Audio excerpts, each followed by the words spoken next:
Bonjour, dans cette vidéo on va s'intéresser à la trigonométrie et aux fonctions trigonométriques que sont cosinus, sinus, tangente et les fonctions réciproques arc cosinus, arc sinus, arc tangente. Dans cette première vidéo on va voir pourquoi on utilise ces fonctions et dans une seconde vidéo on verra comment on les utilise. Donc là j'ai ouvert une feuille GeoGebra, je vais l'élargir et la configurer. Et donc, je vais créer en fait plusieurs triangles rectangles qui ont tous un angle de 61 degrés.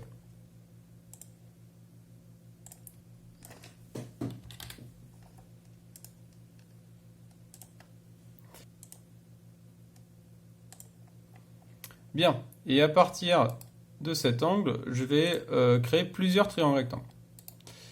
Plusieurs triangles rectangles qui auront donc tous un angle de 61 degrés. Donc je vais d'abord placer un point ici, créer une perpendiculaire, puis ici une autre perpendiculaire, et encore un point ici et une troisième perpendiculaire. Je vais écarter un peu ce point-là pour qu'on ait... voilà. Donc là j'ai trois triangles rectangles, un petit on va dire, un moyen ici, et un grand. Bon. Déjà, il est important de comprendre que ces trois triangles rectangles sont semblables. Ils sont semblables parce que ils ont tous les trois un angle droit ici. Ils ont tous les trois cet angle de 61 degrés qui est là. Et donc forcément, ils ont aussi le même angle là, puisque en fait, ce qu'ils ont, c'est ce qui reste comme mesure pour aller à 180 degrés quand on fait 90 plus 61. Alors 90 plus 61, ça fait 151. Donc là, il me reste forcément 29 degrés. Donc, comme ces trois triangles ont les mêmes mesures d'angle, ils sont semblables. Je peux aussi dire que ce sont des agrandissements ou des réductions les uns par rapport aux autres. Mais il y a une troisième façon de voir les choses, c'est de dire que puisqu'ils ont la même forme, en effet ils ont les mêmes angles, ils ont également les mêmes proportions. Qu'est-ce que j'entends par proportion ? Par exemple, si je fais le rapport entre deux côtés d'un triangle, quels que soient ces deux côtés, je vais trouver le même rapport dans le petit, dans le moyen et dans le grand triangle. Par exemple, je vais m'intéresser au rapport entre le côté opposé et le côté adjacent à l'angle de 61 degrés. Sur le premier triangle, j'ai ici 4,82 cm et là 2,69. Quand je fais le rapport à la calculatrice, je trouve, vous voyez, environ 1,8. Je suis très très proche de 1,8. Maintenant, si je le fais sur le triangle moyen, entre guillemets, le côté opposé mesure 8,41 environ, et l'adjacent 4,66, je fais le rapport des deux, je trouve également quelque chose de très proche de 1,8. Et sur le grand, j'ai sur le côté opposé 14,03, et sur le côté adjacent 7,78, je fais le rapport des deux, encore 1,8 environ. Bon. Si j'ai pas trouvé exactement la même chose, c'est parce que bien sûr les valeurs qui sont là, qui sont affichées, sont des valeurs approchées déjà. Mais en réalité ce rapport il est exactement le même dans tous les triangles. J'ai choisi ces deux côtés, opposés et adjacents, mais j'aurais pu en choisir vraiment deux autres. Par exemple, j'aurais très bien pu m'intéresser au rapport qui est entre le côté adjacent et l'hypoténuse. Par exemple, dans le petit triangle, ce rapport entre côté adjacent et hypoténuse, c'est 2,69 divisé par 5,52, il vaut environ 0,49. Ça veut dire, en gros, que ce côté, il fait quasiment un tout petit peu moins de la moitié que l'hypoténuse. Et si je le fais sur le deuxième triangle, donc ce serait 4,66 divisé par 9,62. Je trouve le même résultat. Donc on voit qu'on est à nouveau très proche. Donc ça veut dire que... Alors ça c'est des valeurs pour un angle de 61 degrés. Mais bien évidemment, si j'avais choisi un autre angle, j'aurais trouvé des rapports qui n'auraient pas, par exemple, entre opposé et adjacent, qui auraient été pas égal à 1,8, mais qui aurait été encore le même dans chaque triangle.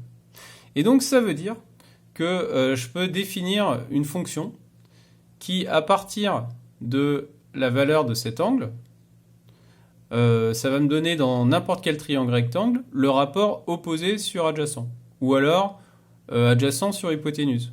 En fait, je peux vraiment associer mes deux côtés comme je veux. Je peux trouver une fonction qui va, à partir de la valeur de cet angle, me donner le rapport hypoténuse sur opposé, par exemple. À chaque fois, on va pouvoir créer une fonction pour ça. Alors nous, il y en a 3, des fonctions qui nous intéressent en particulier.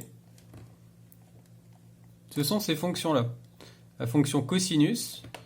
Donc la fonction cosinus sur votre calculatrice, elle va vous donner, à partir de l'angle, le rapport adjacent sur hypoténuse.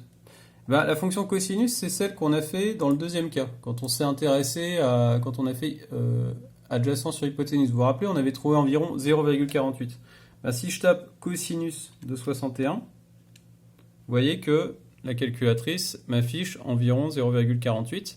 C'est la valeur de ce rapport, justement. Et au début, on s'est intéressé au rapport opposé sur adjacent. Ça correspond à la fonction tangente.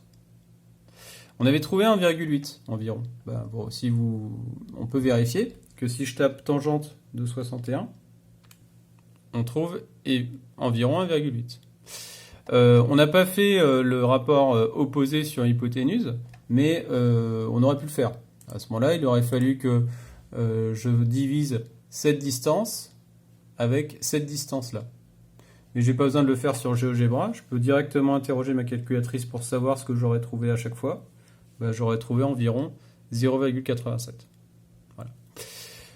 Alors, pourquoi ces fonctions-là et pourquoi il faut faire adjacent sur hypoténuse et pas hypoténuse sur adjacent? Ben, ça, c'est un choix. C'est-à-dire que vraiment, on crée ces fonctions et on les utilise. Et ces 3 fonctions-là, elles nous permettent de couvrir tous les cas.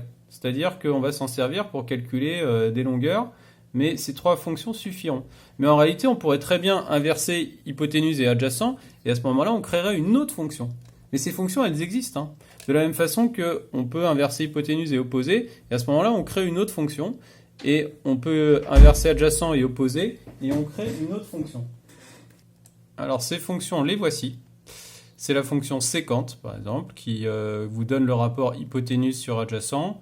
La fonction coséquente, elle vous donne hypoténuse sur opposé. Et la fonction cotangente, elle vous donne adjacent sur opposé. Ça, je vous le donne à titre d'information, mais on ne va pas s'en servir.